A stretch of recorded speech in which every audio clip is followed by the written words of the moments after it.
When I look at myself attentively, I find myself a stranger to my own self. When I see and realize this, that I am a stranger here, from that moment my family members become friends to me. But my guru or teachers never become my friends. There is something in Guru which is always higher than me. We never become friends.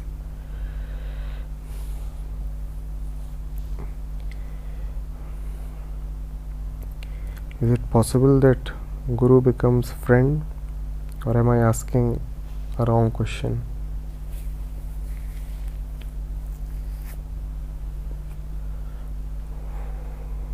What is friendship?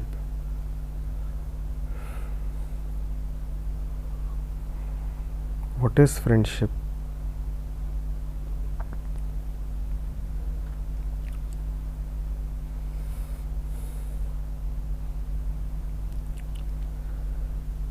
To be friends with someone is to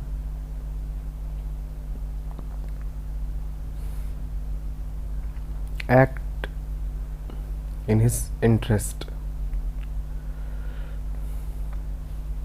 To be friends with someone is to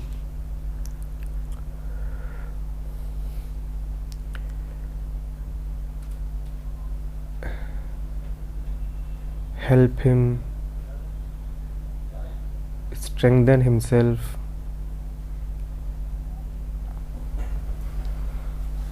now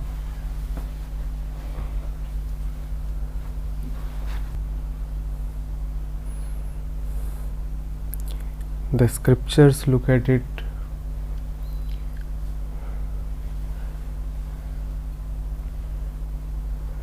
very beautifully.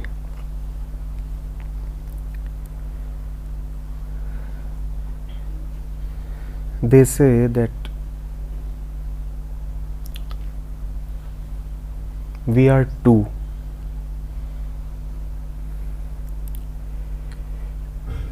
We are two.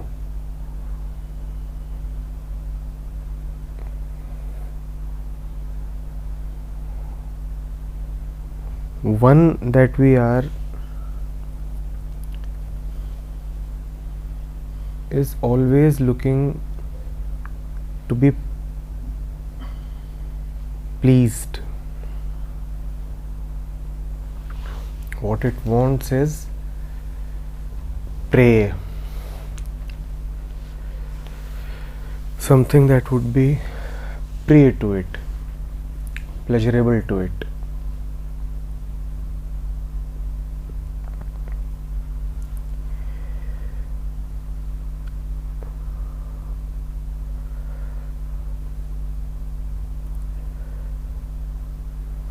And the other that we are is always looking for Shreya.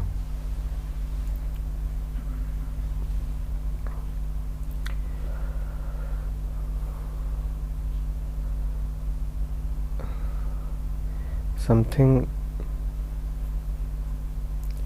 that would lead it to Shri.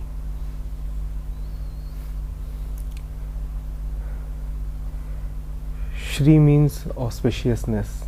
Shri means truth.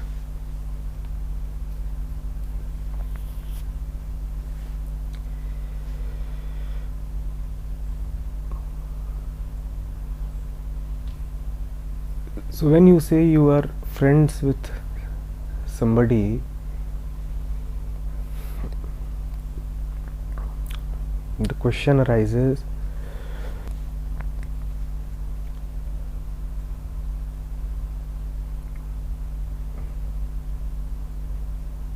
who is that entity that you are referring to?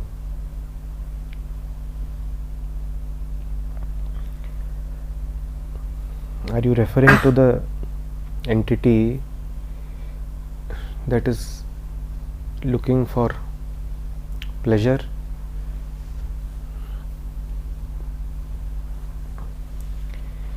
Yes, you can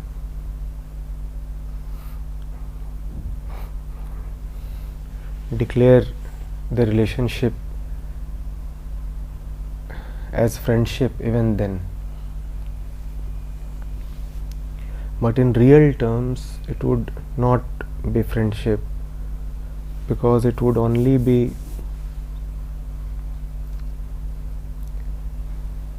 deepening your illusions and sinking you further into ignorance.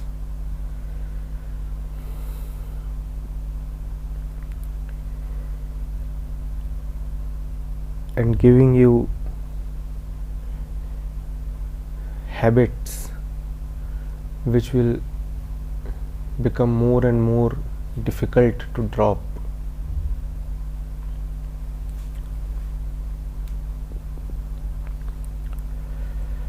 The way we are,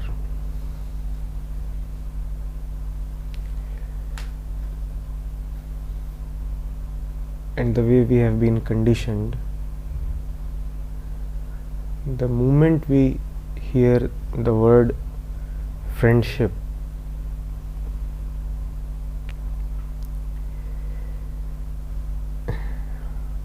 what comes to the mind is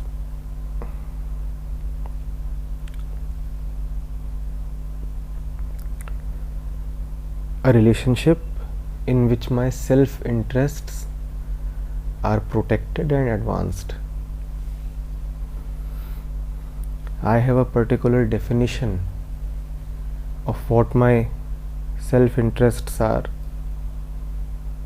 who I am, and if there is somebody who can help maintain that definition, help advance that definition, then I say that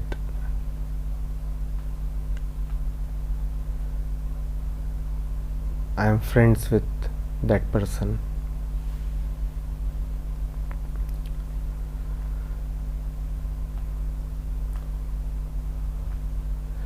This is not friendship at all.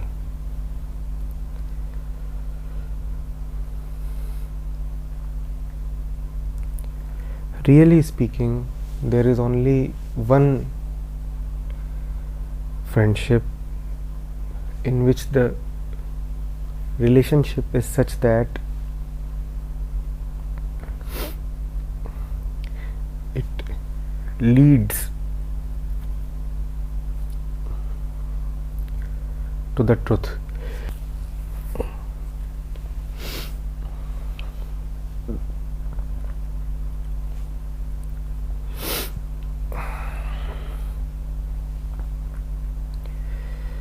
Now, going towards the truth is not an easy task for the conditioned mind.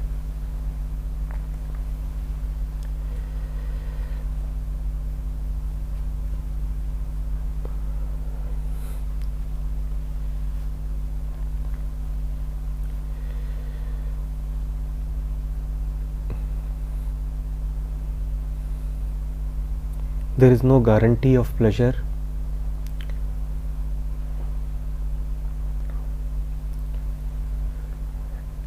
And quite often, what you get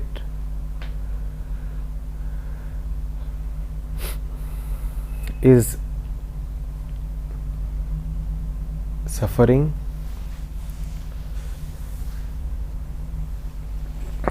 and tests. Obviously,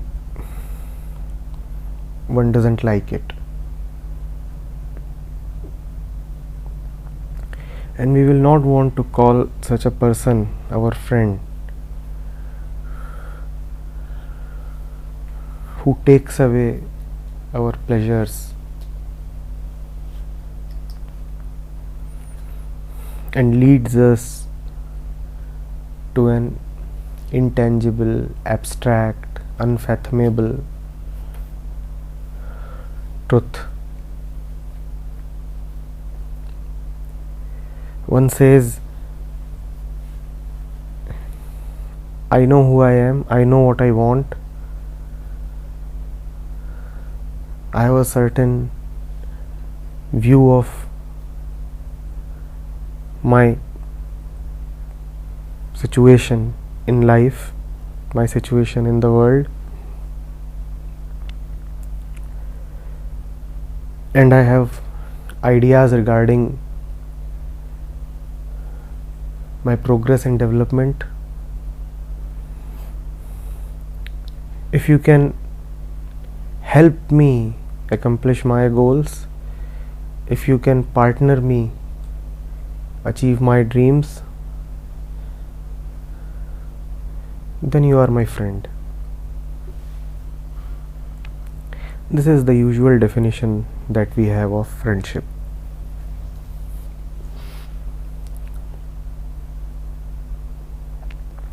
This is not friendship at all.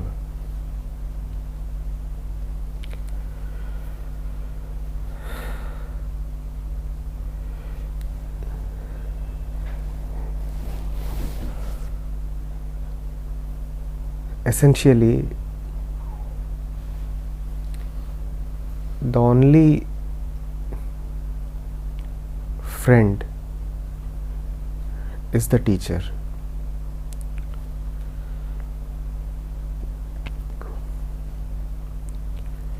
There is no other friend.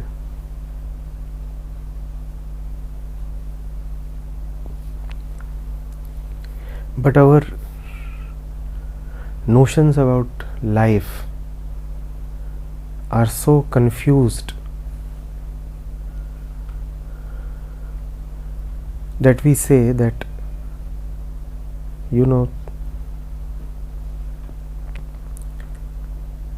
a guru is meant to be respected.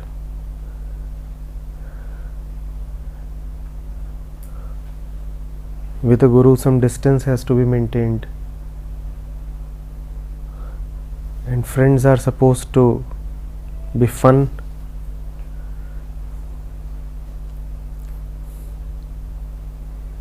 With the guru, you have to maintain a certain discipline.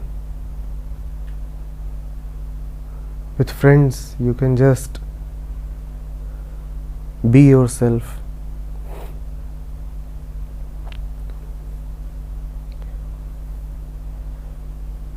These kinds of notions occupy our mind.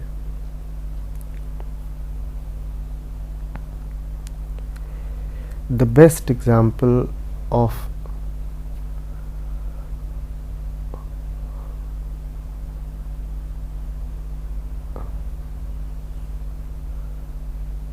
a guru who is also a friend is the Krishna-Arjun relationship.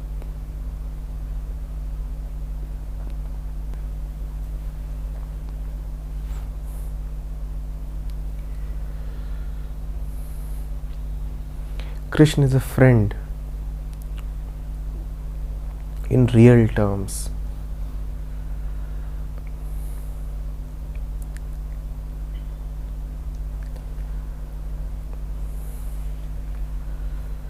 He is a real friend.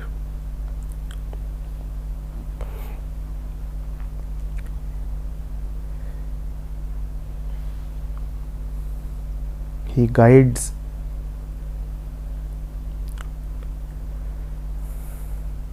Arjun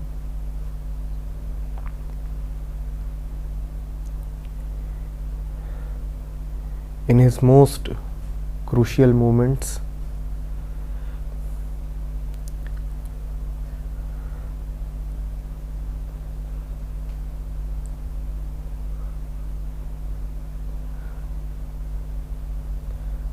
He is never a distant authority.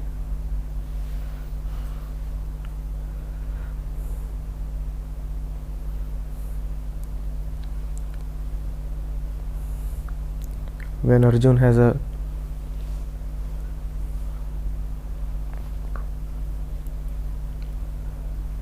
love affair with his sister,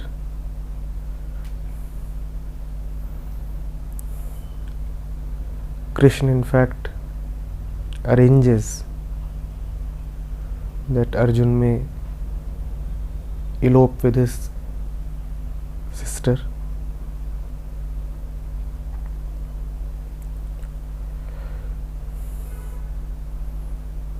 And remember, it is the same individual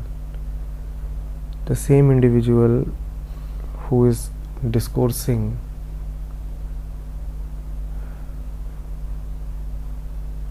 on the battlefield is also the one who is plotting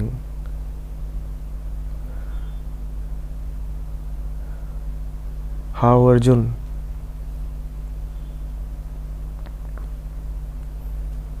would succeed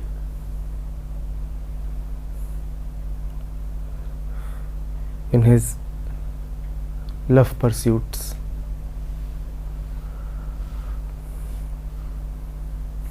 Usually we would say that the role of a guru is just to give discourses.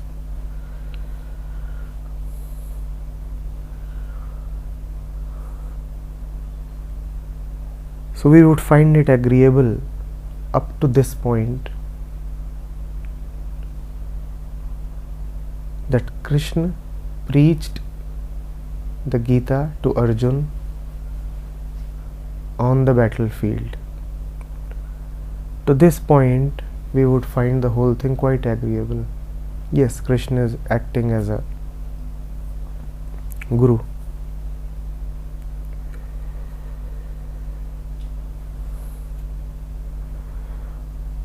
But when we switch over to the other scene,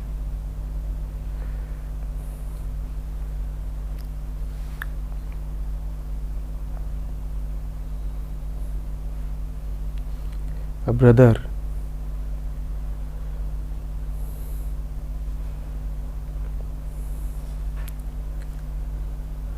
arranging for his sister to run away with his friend, it simply won't occur to us that this is a guru. But the relationship is the same. It's the same Krishna and the same Arjun.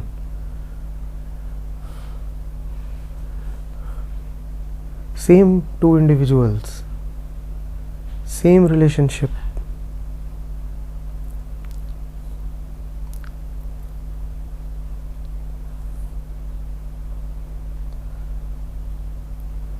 You cannot draw a line.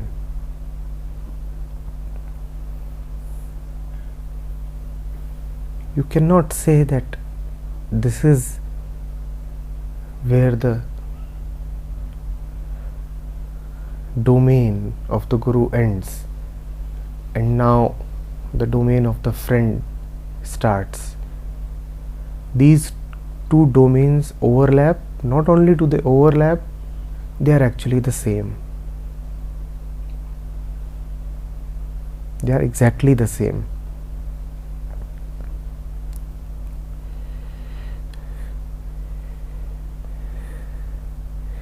If you have friends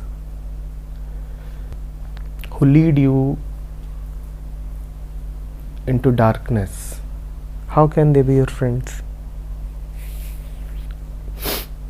But we all like to have such friends, right?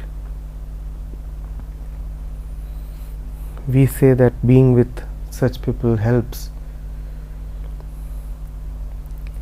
let our hair down and we can relax with them.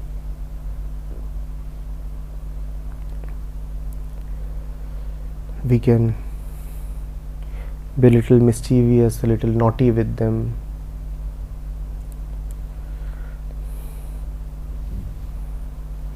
And contemporary culture and media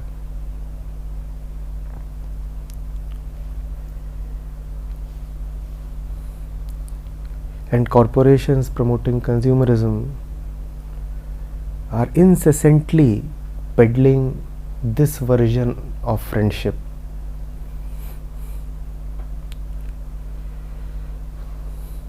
They say that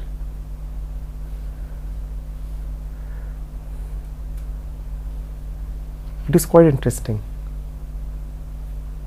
They say that a friend is someone who will not allow you to do stupidities alone. So the definition of friendship that they are filling our minds with is that a friend is someone who will be a partner in all your stupidities.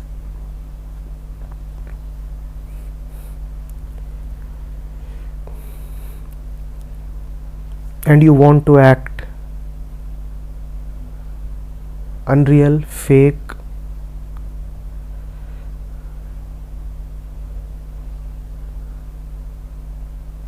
mean, and foolish. And in that moment, if someone wants to wake you up, you would certainly not be pleased. You would be irritated. You would not want to call that person your friend.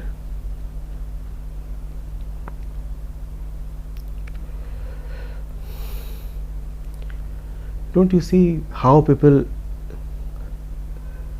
recall their old friendships?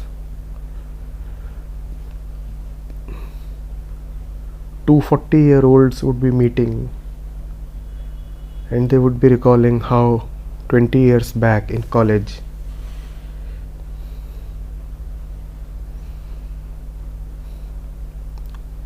they would together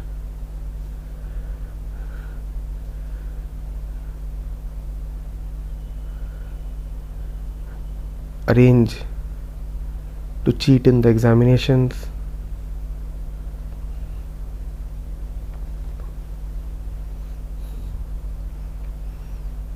or climb the boundary of the girls' hostel, and there would be no end to their pleasure. You would see them laughing endlessly.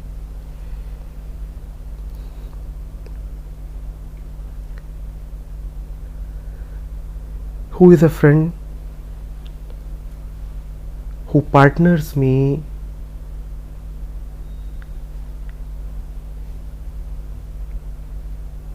in being the worst that I can be. That is the definition of friendship that we have unfortunately imbibed.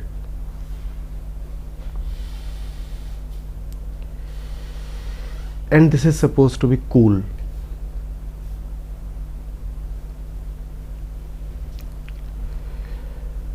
Partner me in being the worst that I can be. The more you can make me fall,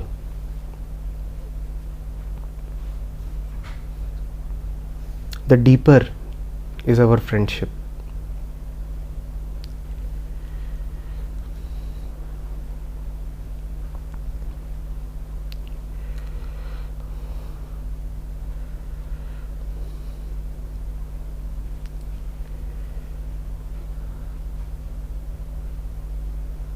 If you look around at your friend circles, and we must do these things honestly because it's a question of our life.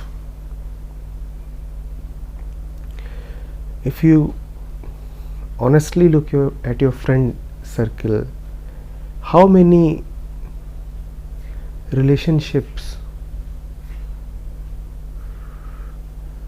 do you find that really elevate you?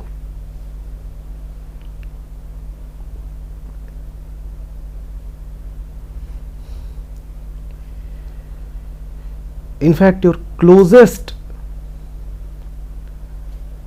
relationships are the ones that sink you even further. Most of you are young people, and at this age, relationships based on body dominate.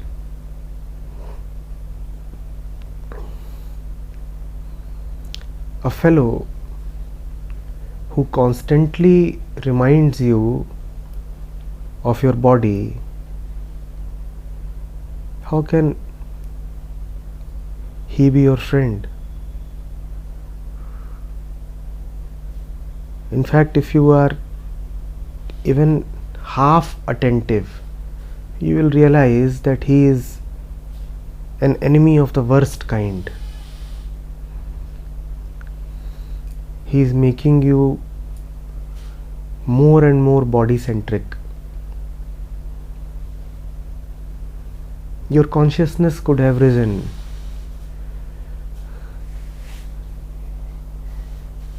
You could have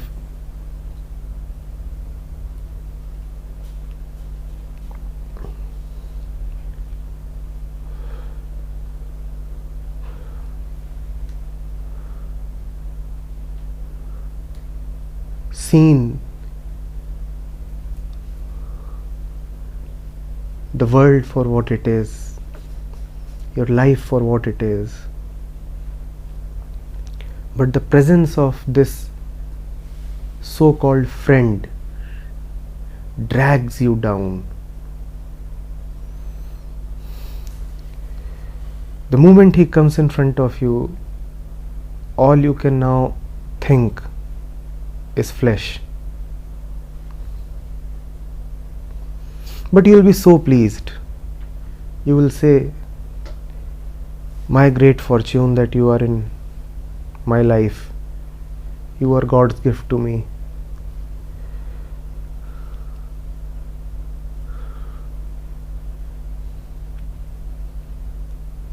Our relationship is deeper than friendship. It is love.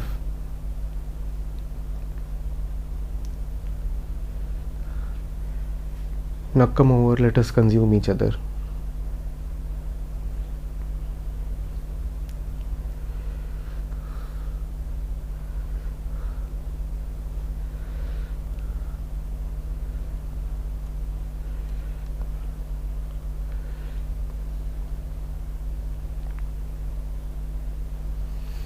One of the reasons, and the most important reason why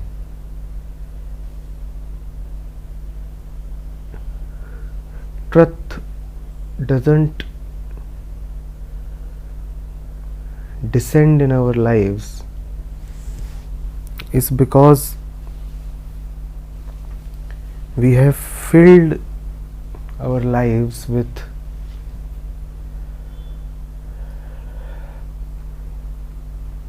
false relationships.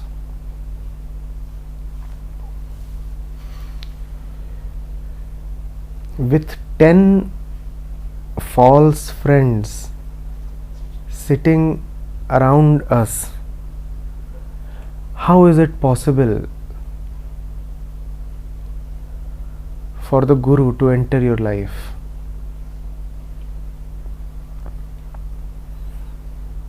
In fact, nothing will prevent you from meeting the truth except these false friends.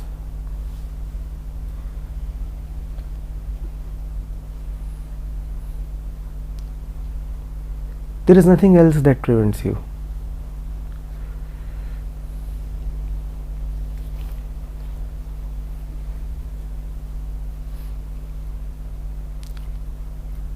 to repeat, who is a false friend? Where the relationship just gives you what is prey, what is pleasurable. What is the definition of pleasure? That which enhances the ego, that which enhances your identities.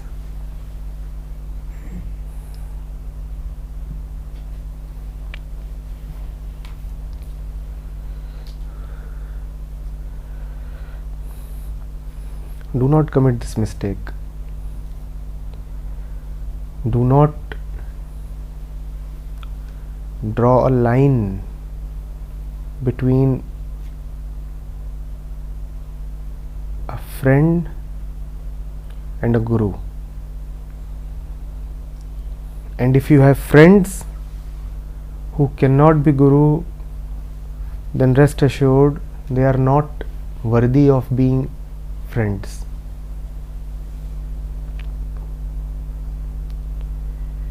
And if you have a guru to whom you cannot be friendly, then you have not really accepted him as a guru.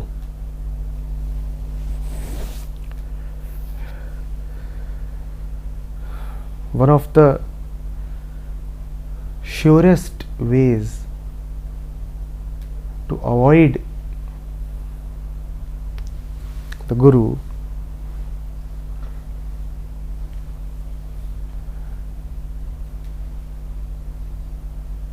is to not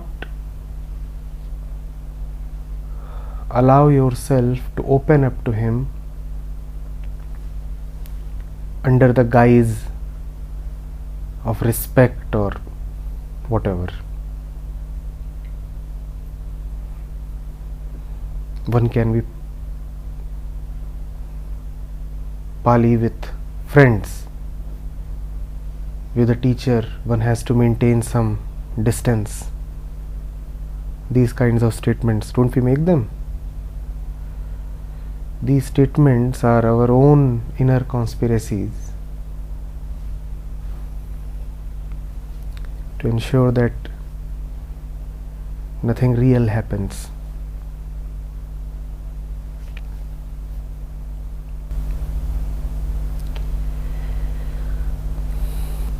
What you call as your level is just the level of your limits. It is the level of your ego.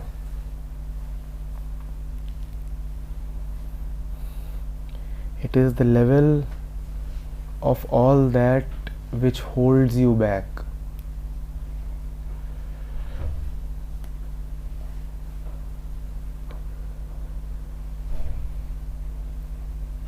But we are so deeply conditioned that we just cannot get rid of this notion that a friend is someone who is at our level.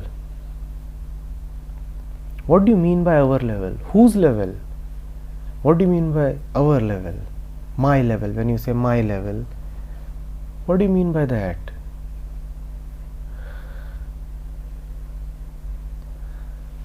What do you mean by that? Who thinks the same way as you do, right? As you say, whose wavelength matches with you.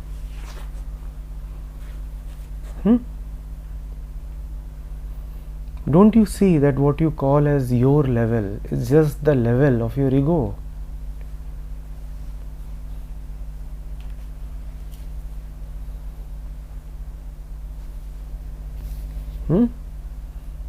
It is the level of your burden.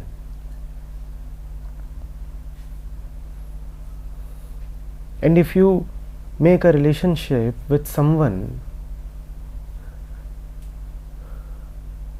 who is carrying an equal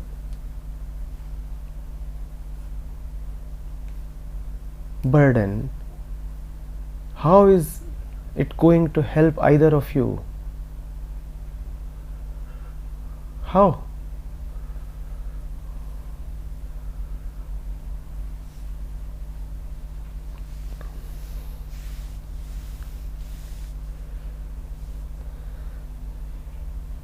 I am repeating,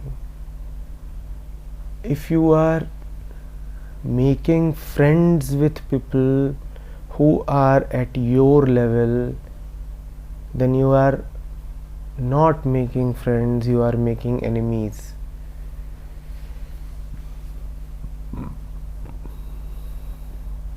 But such is our cleverness that not only do we make friends with people who are at our level, but we also find great pleasure in making friends with people who are below our level.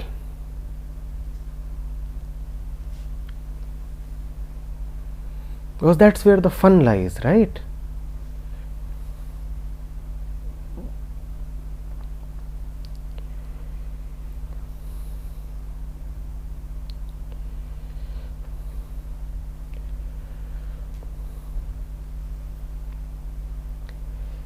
See, our notions about relationships have been shaped by a very ignorant world.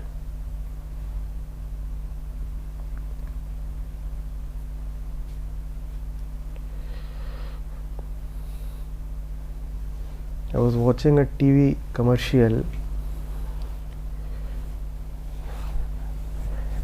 and it was selling some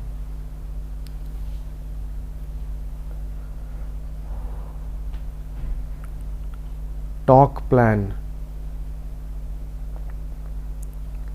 you know, these telecom companies. And what was the commercial repeatedly saying?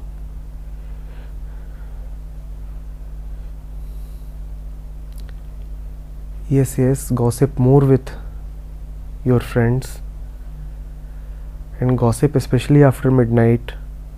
So we have reduced the rates for you after midnight. And the scary part was, blatantly it was using the word gossip. It was not merely an advertisement, it was education. Young minds are being educated to think that friendship is about pulling each other down into hell. Just go to hell together.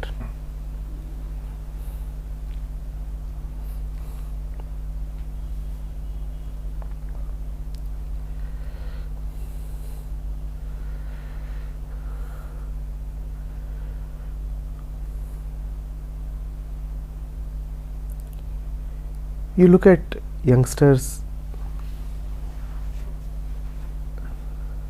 hanging around in groups of 2, 4, 6, 10. Do you think there is a mutually enriching relationship?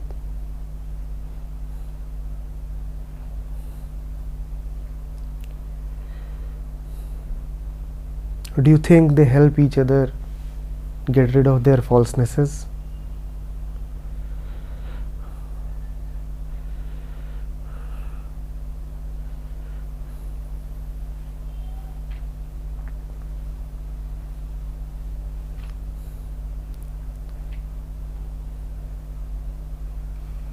You have Praveen sitting here. Ask him whether his friends enable him to come to the teacher, or whether they make all attempts to prevent him from coming to the teacher. This is the nature of our friendships. Your friends will make all possible attempts to prevent you from moving towards the truth. Right, Praveen?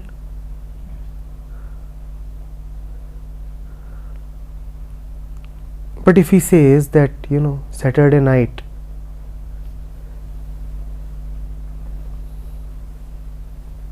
let's go to a bar or even a brothel,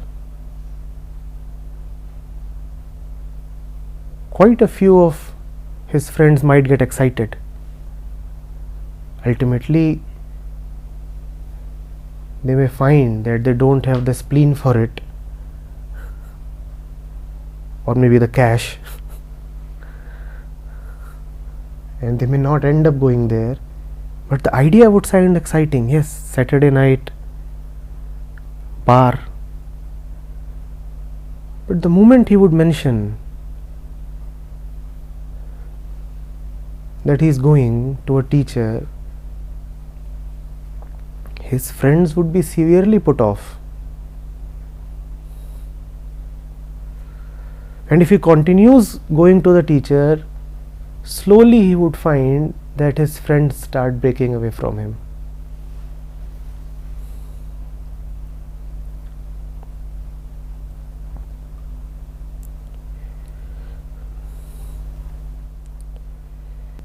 हमारे friend circle में भी जब मैं ऐसी बातें करता हूँ तो मुझे मना कर देते हैं कि ऐसी बातें मत करो, क्यों जाना है वहाँ पे थेरेपी सेशंस के लिए, हम ही तुम्हें सिखा देंगे, हमारे साथ बातें करो।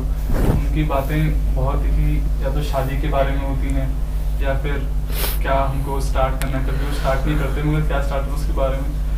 मगर सर कई बार मैंने ट्राई करा है, अगर उनसे इन बात करो तो पहले तो मुझे पागल कहना शुरू कर देते हैं।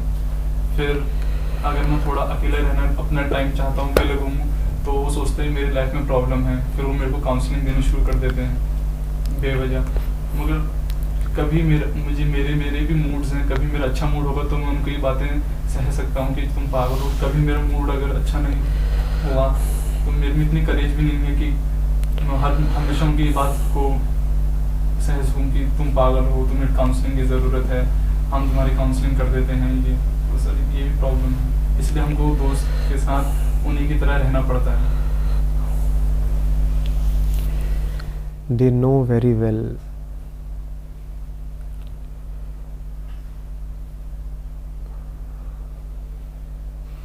that you are dependent on them.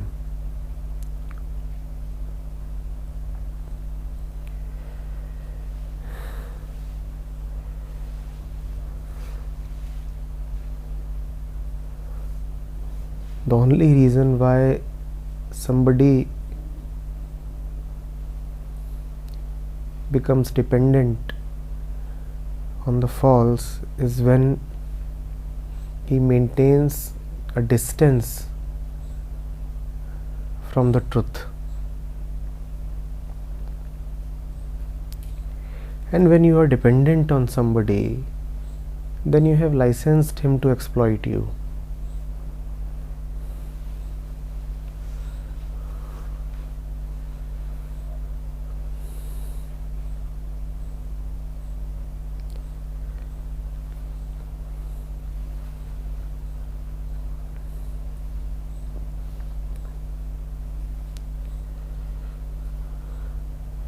Get closer to the truth, your dependency will reduce.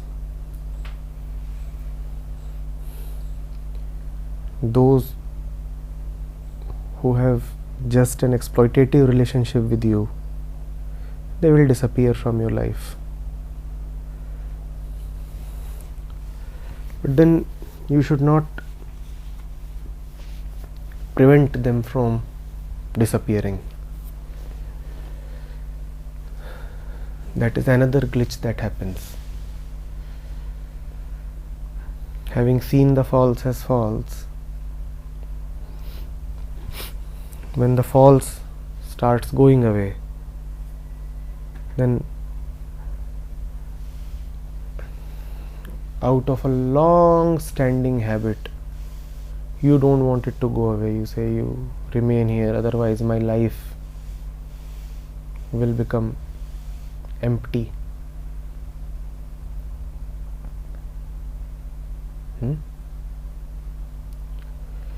And as far as this aggression is concerned, that why do they catch hold of me, why do they start counseling and all, the reason is simple.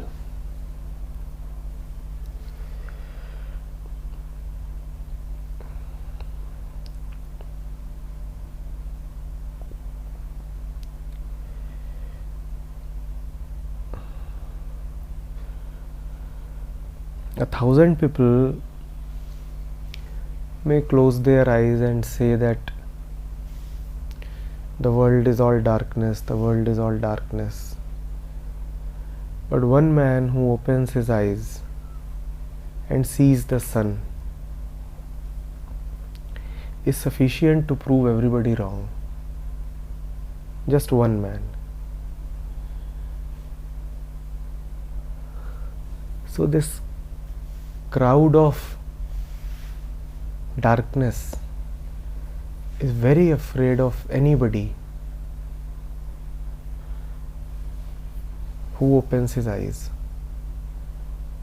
Doesn't matter if they are in millions and this one person is just one. One is enough to prove. One is enough to prove. If it can be proven in your life that freedom is possible, that truth is possible,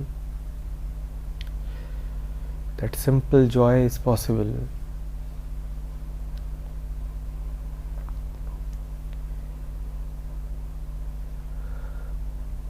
then it is a tight slap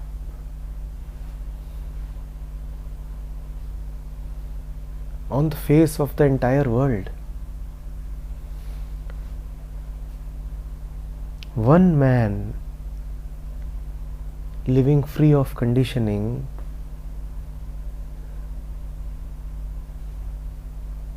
is a big humiliation to this entire world. This world cannot forgive him.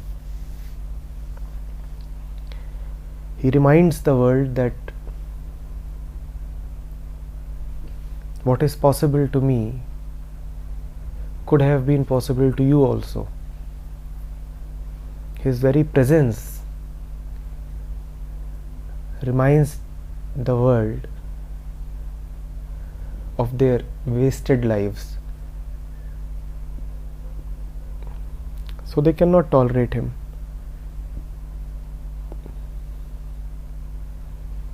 They keep talking of security and this and that, and boldly, without defenses,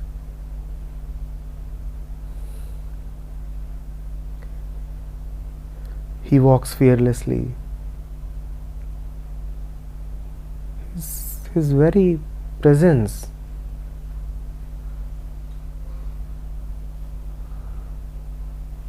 calls their bluff.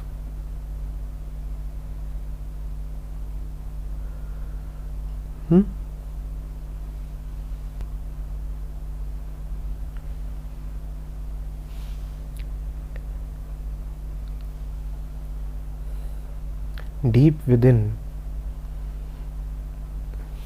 everybody has a suspicion that there is something terribly wrong with his life. Everybody has this suspicion. And everybody just keeps praying that let no evidence appear which confirms my doubt. Deep within, everybody feels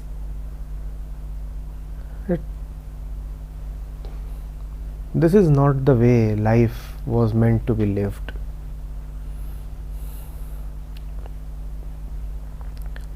This is not the way relationships were meant to be.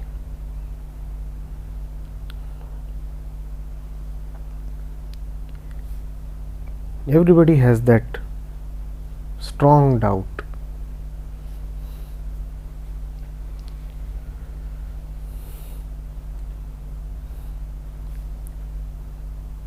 But they suppress that doubt.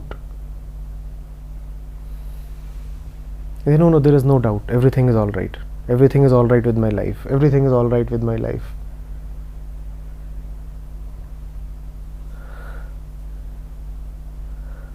The moment a free soul comes in front of them,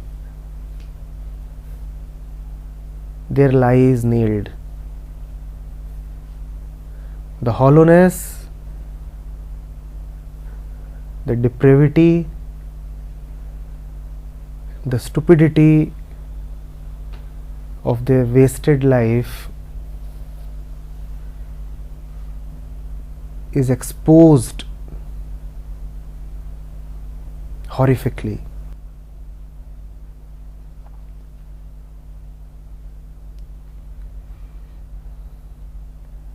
People hate it. Why should you reveal to me that I have wasted my life?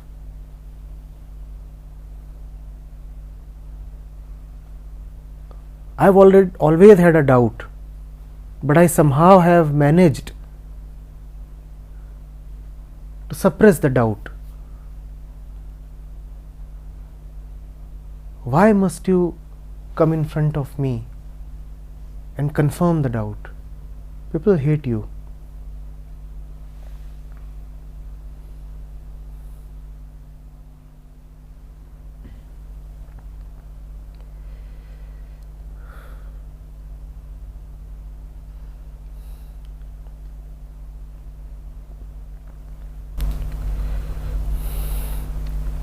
In my case, friendship exists when there is a sense of friendship from both the sides.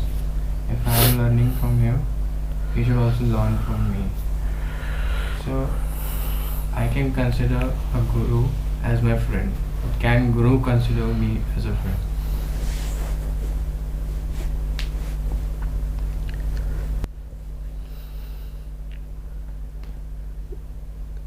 See, we carry a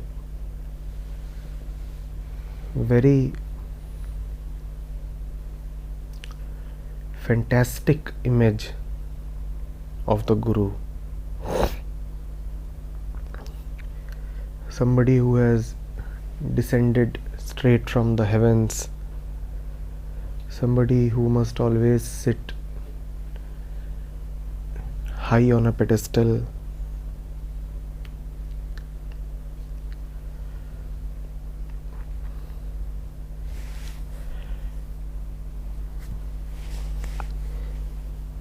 the fact is that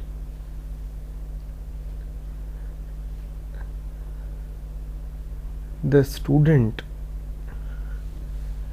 is in some sense as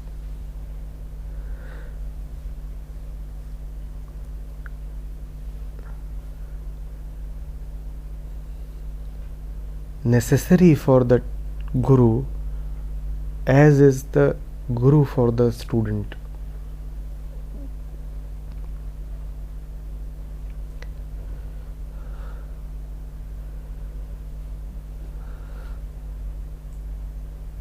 The guru too evolves.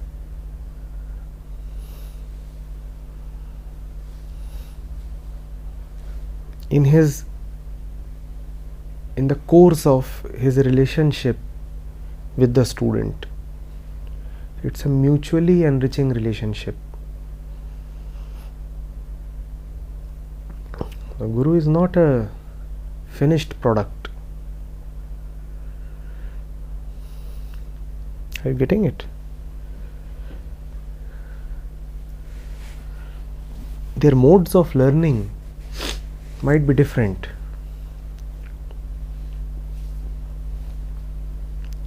Their modes of learning might be different.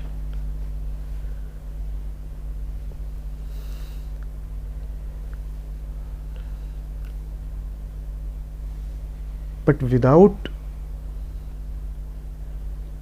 the student, the teacher could not have been what he is.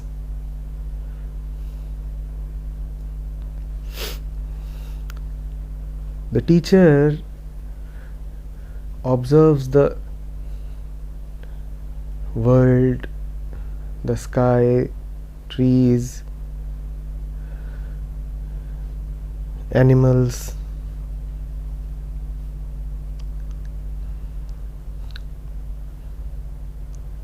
and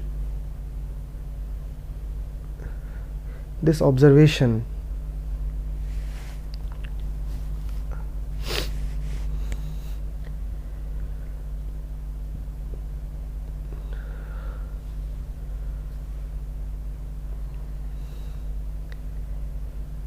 kindles his fire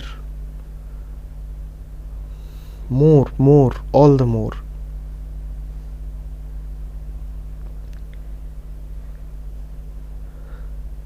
Similarly, when the student is sitting in front of the Guru,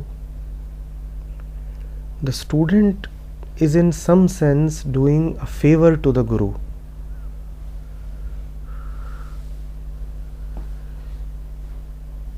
Because to quench the student's thirst, the Guru has to draw from a deep well.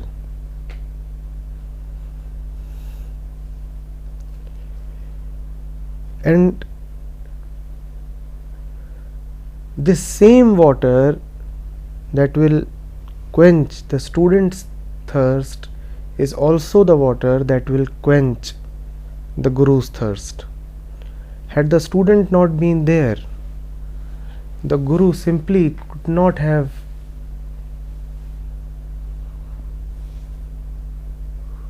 drawn from his deepest reserves. The presence of the student enables the teacher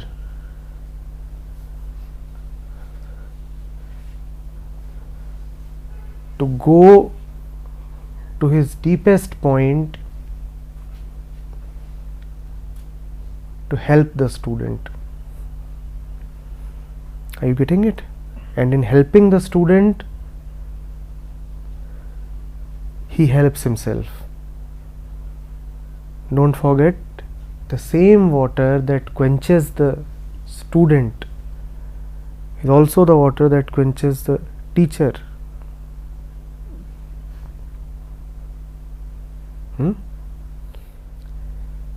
What happens is that when the student is sitting in front of the teacher and the teacher is speaking,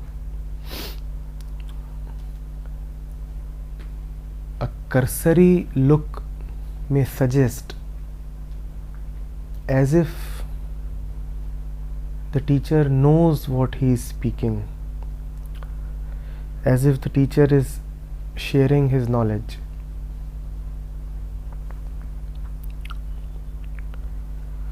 The reality is quite different. The reality is, just as the student is hearing the teacher's words for the first time, similarly the teacher himself is hearing his words for the first time. In this relationship, in this event that is happening, both are learning. The student is learning and the teacher is learning. But because the teacher does most of the speaking, so it may appear as if the teacher already knows and he is speaking from his accumulated knowledge. No, the teacher does not know anything at all. He just speaks.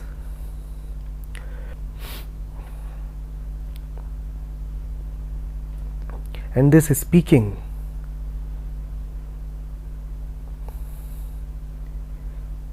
is as beneficial to him as it is to the student.